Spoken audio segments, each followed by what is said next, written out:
My name is Lisa, and at 27 years old, I had been dating my boyfriend Mark, 28, for about a year and a half. We'd moved in together 6 months ago, and that's when the late night disappearances started. At first, it was occasional, going out with the girls, he'd say, leaving at 10 p.m. and coming back around 3 a.m. Cool, I'm not controlling. Everyone needs friend time. But then it became a pattern. 3, sometimes 4 times a week. Always vague about where. Always annoyed when I asked. Last Tuesday hit different, though. It was midnight, and he was getting ready to leave again. Hair gelled, cologne strong, pressed shirt. Where are you heading? I asked from the couch. He rolled his eyes so hard I could practically hear them click. Ugh, you're not my mom, Lisa. Stop asking where I'm going. It's suffocating. Just wondering. It's midnight on a Tuesday. And I'm a grown man. I don't need to report to you, he snapped, grabbing his keys and storming out. I sat there for a long minute, something clicking in my head. You know what? He's absolutely right. I'm not his mom. After Mark left that night, I did some thinking. He'd been absolutely clear. He didn't want me asking where he was going. Fair enough. His life, his choices. But here's the thing about choices. They come with consequences. See, Mark's mom, Diane, is old school. Tracked his location until he was 22 old school. The only reason she stopped was because I came into the picture.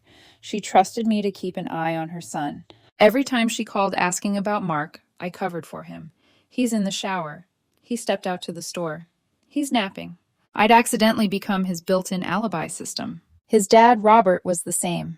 Calling every few days, checking if Mark was home, if he was eating well, if he was staying out of trouble. Guess who always answered when Mark wasn't around? Me. But I'm not his mom, right? So Wednesday morning, I made a simple decision. No more covering, no more excuses, no more alibis. Mark came home around 4 a.m., slipping into bed like nothing happened. I pretended to be asleep. Thursday, he left again at 11 p.m. Didn't say where. I didn't ask. Friday was when things got interesting. Friday afternoon, Mark was napping after another late night. His phone rang. Diane. Usually I grab it. Not anymore. It rang out. Then rang again, then again. Mark finally woke up, groggy and irritated. Why didn't you answer my phone? It was my mom. I shrugged, scrolling on my laptop. He scrambled to call her back. Sorry, Mom, I was sleeping. No, I'm just tired. Yeah, Lisa's here. No, everything's fine. He kept throwing me pointed looks. After he hung up, he snapped. You always answer when she calls. I'm not your secretary, Mark. Saturday night, he was getting dressed to go out again. Full cologne, sparkly watch, fresh haircut. I might be late, he said. Okay. Really late. All right. He seemed frustrated by my lack of questions, but left anyway. Sunday, 8 p.m. His mom called. I let it ring. Mark wasn't home. He had left at 7 p.m. for errands. The phone rang 6 times before going to voicemail. Then my phone rang. Diane. Hi, honey. Is Mark there? He's not answering. No idea where he is, Diane. He left about an hour ago. Silence. Left where? Didn't say. He doesn't like when I ask. He what? You don't know where your boyfriend is at 8 p.m. on a Sunday? Nope. He's a grown man. Apparently doesn't need to report to me. More silence. I see. Well, if he comes home, have him call me. Short conversation. Loaded. I knew Diane. This wasn't over. Monday morning, Mark woke up to 23 missed calls. Parents, cousins, aunts. The family phone tree had been activated. What did you tell my mom? He demanded. The truth. You weren't here, and I didn't know where you were.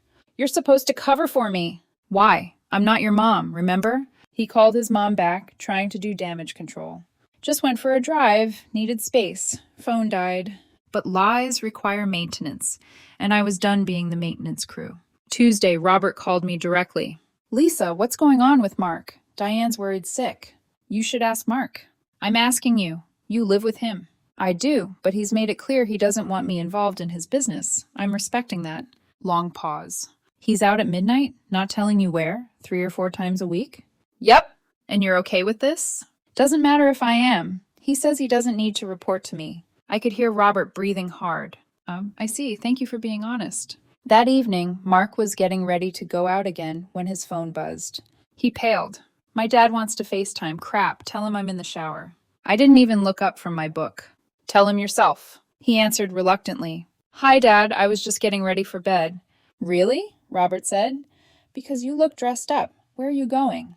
Nowhere. I just tried on some clothes. Mark, don't lie to me. He hung up, claiming bad connection, then turned on me.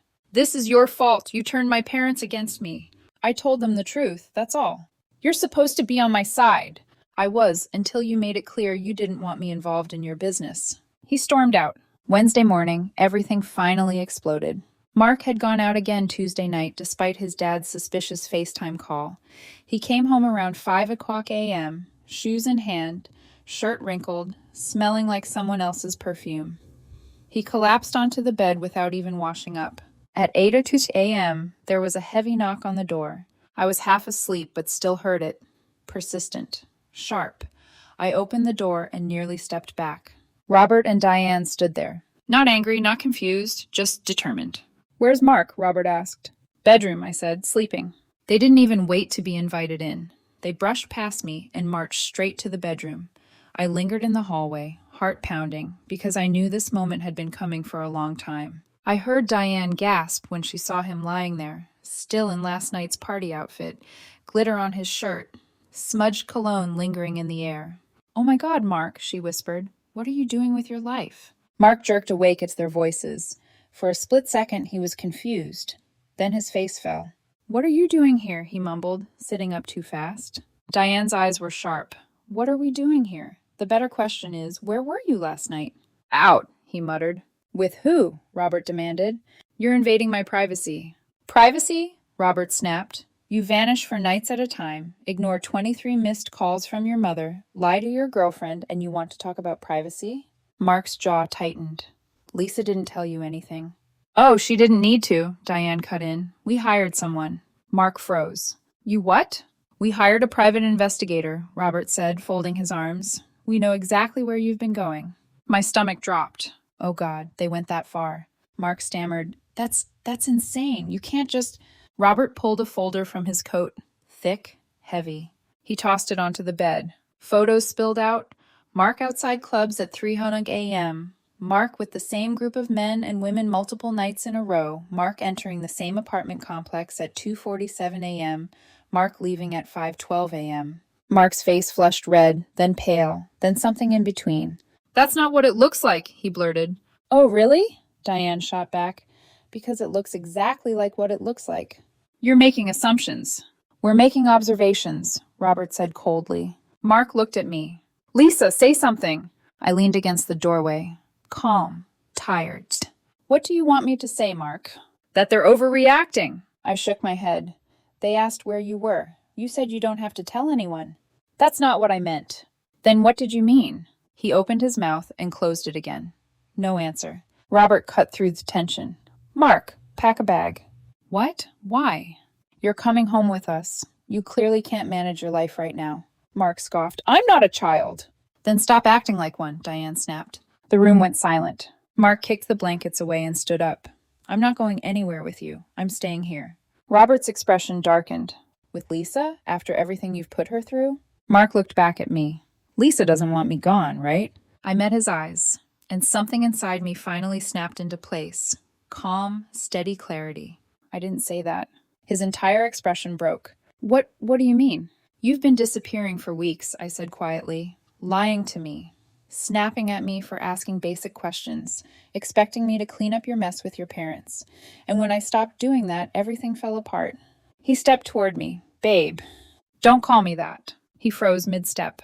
I'm done being your cover story, I continued. I'm done worrying, guessing, waiting for you to come home at 5 a.m. Mark's voice trembled. Lisa, please, you know I love you. Then why didn't you act like it? He dropped his gaze. Robert exhaled sharply. Mark, pack, a bag. Mark looked between us. Me, his parents, the photos scattered across the sheets. His shoulders sagged. He started packing. As he stuffed clothes into a duffel bag, he kept glancing at me like I would stop him, like I would suddenly rush forward, throw my arms around him, and say it was all a misunderstanding. But I didn't, because it wasn't. He zipped the bag, walked past his parents, then paused in the doorway where I stood. Is this really it? He asked. Yes, I said, it is. His voice cracked. You're choosing them over me? I'm choosing myself. He closed his eyes. A single tear slid down his cheek before he wiped it angrily. Then he walked out. Diane hesitated, placing a gentle hand on my arm. You didn't deserve any of this, she whispered. Robert nodded in agreement. Thank you for not lying to us. I nodded back, unable to find words. When the door finally closed behind them, I stood alone in the quiet apartment. The anger slowly faded, then the tension, then the ache. Finally, peace.